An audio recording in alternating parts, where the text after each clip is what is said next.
Magandang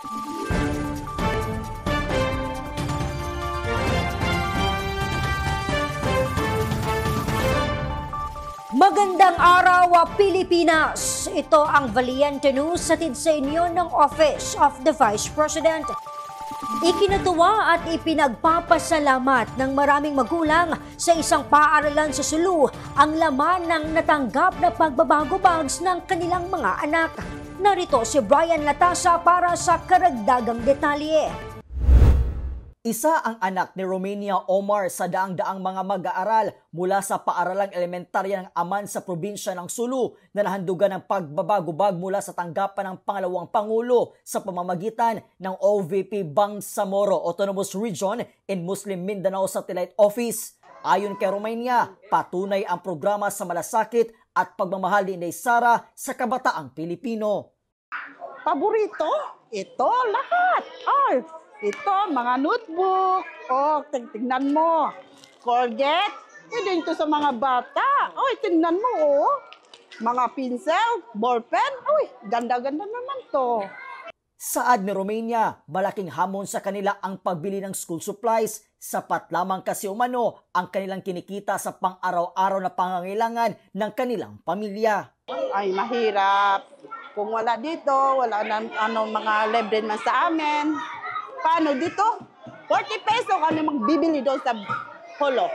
Ngayon, 40 na. Isang notebook ng mga bata dito, isa lang.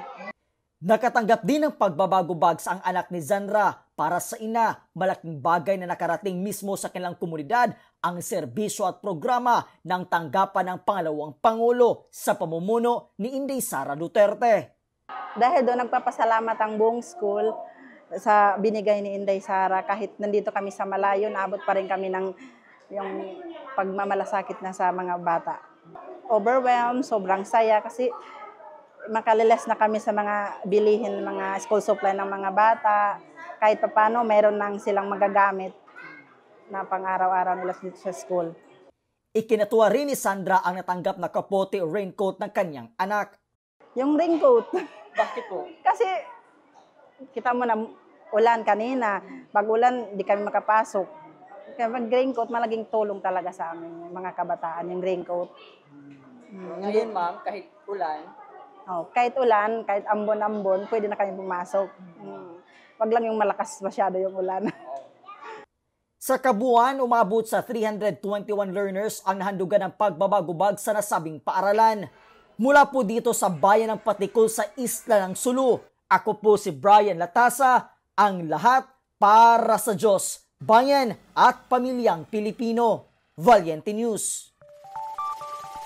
Mensahe ng mga taga-Sulu para kay Inday Sara Duterte at tunghayan.